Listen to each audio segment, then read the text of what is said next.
सत्येंद्र सिंह जी जमशेदपुर से। श्री जी के चरणों में नमन। महाराज श्री, धन और धर्म को अध्यात्म से कैसे जोड़ें? धन और धर्म, पहले धर्म फिर धन, नहीं गलत हो जाएगा सिद्धांत।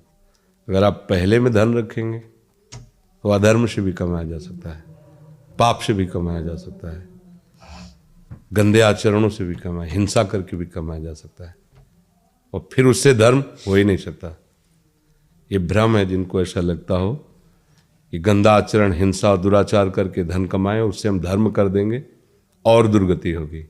जैसे आप गंदा विचार रख करके किसी की चोरी, हिंसा, दुख दे के धन लाए हो, हमारे पास रख दिए 100 रुपया, हम उसकी वस्तु मंगा के खाए, जो आपके चल रहा था दिमाग में वही हमारे दिमाग में चलेगा, हमारा भजन छूटेगा, इसका भी पाप तुम्हें लगेगा।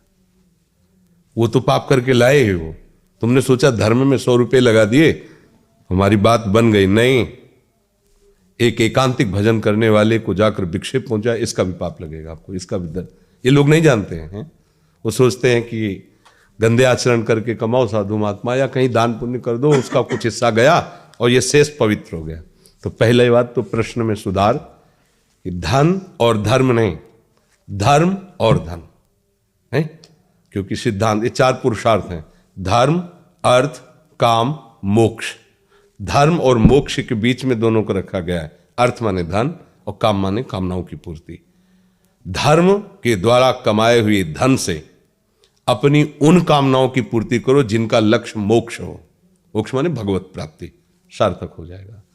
आपके पास जो कुछ भी है ईमानदारी से सोचो, प्रभु का है, आपका कुछ नहीं है।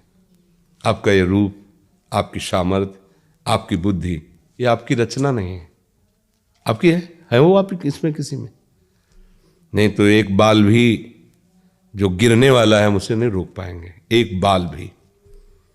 हमारी कोई सामर्थ्य नहीं दिखाई देती कि हम इसमें कहीं हैं। तो ये पृथ्वी आपने नहीं बनाई, ये वैभव आपने नहीं बनाया, ये सब प्रभु का है, प्रभु का था, प्रभु का ही रहेगा। तुम्हारी केवल मान्यता तुम्हारी गति करेगी। तुमने जो मान्यता कर ली है यही गति करे। इस मान्यता को केवल समर्पित कर देना, बस, जो जहां है वहीं रहेगा। नाथ सकल संपदा तुम्हारी, मैं सेवक समेत सुतनारी, बस हो गया। इसी से परम धर्म हो जाएगा, इसी से मंगल हो जाएगा। धर्म का पोषण पवित्र बुद्धि से, पवित्र बुद्धि उसी की होती जो भगवद स्मरण करता है। नाम जप करो, सब कुछ भगवान का मानो, सब में अपने भगवान की अनुभूति करने की भावना करो, सबको सुख पहुंचाने की चेष्टा करो, इसी से भगवत प्राप्ति हो जाएगी। धर्म का अगर हमें प्रभु से संबंध न हो तो धर्म में आग लग जाए, हमारे किस काम का। गोस्वामी जी कह रहे हैं, सो सब धर्म करम जर जाऊ, जहां न राम पद पंकज हो। यदि आत्मस्वरूप प्रभु के नाम में प्रेम नहीं, रूप में प्रेम, वो धर्म किस काम का। इतना बड़ा दान पुण्य किया महाराज नृग ने, एक कुएं में गिरगिट बन के पड़ गए। क्या हुआ धर्म से? धर्म वही सा वही पुंसाम परो धर्मो यतो भक्ति अधोक्षजे। परम पिता प्रभु के चरणारविंद की भक्ति आ जाए, सत्यता आ जाए, जीवन निर्मल हो जाए, सो धर्म। जिसे हम लोक धर्मों में भ्रमित होते हैं और भागवत धर्म को नहीं जानते, तो लोक धर्म की सच्ची माने में उसकी आखिरी स्थिति भागवत धर्म में हो तो माना जाएगा धर्म, नहीं तो नहीं। सर्व धर्म परित्यज्य माम एकम शरणम व्रज, इसकी पूर्णता है। त्यज लोक धर्मान। अगर लोक धर्मों का पालन कर रहे हो, भगवत भक्ति नहीं, तो खास बात नहीं। समझ पा रहे हैं आप? इसमें कोई संशय आपको? हाँ, तो जी बरेली से श्री हरिवंश महाराज जी। महाराज जी, आपके चरणों में कोटि कोटि दंडवत प्रणाम। महाराज जी, मेरा प्रश्न ये है कि मैं आपका सत्संग 1 साल से सुन रही हूँ और राधा वल्लभ संप्रदाय से ही दीक्षित हूँ। महाराज जी, जब आपका सत्संग सुनती हूँ तो मन में एक अजीब सी जलन होती है, लगता है कि मेरा भजन अभी कम है, हमेशा एक अपूर्णता सी लगती है। महाराज जी, मैं संसारिक जीवन और अपनी भक्ति में तालमेल नहीं बिठा पा रही, कृपया मार्गदर्शन करें महाराज जी।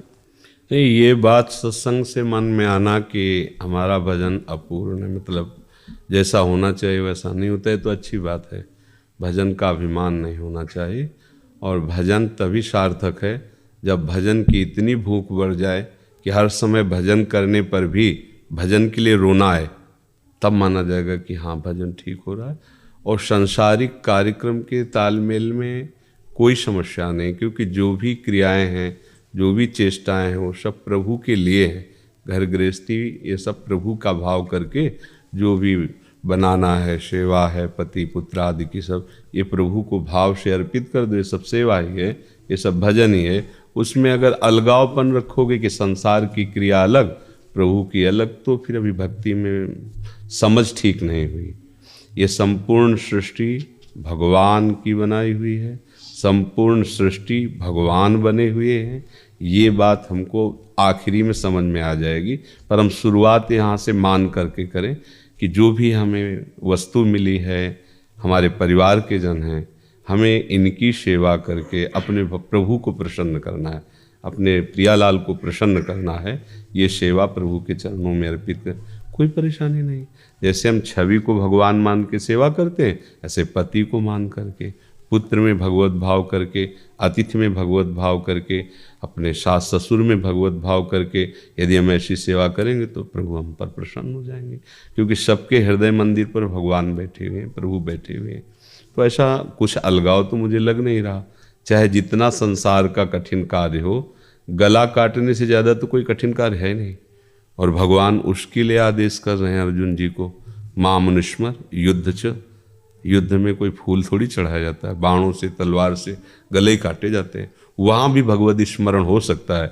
मुझे लगता है फिर गृहस्थी में और सब कार्यों में तो भजन हो ही सकता है।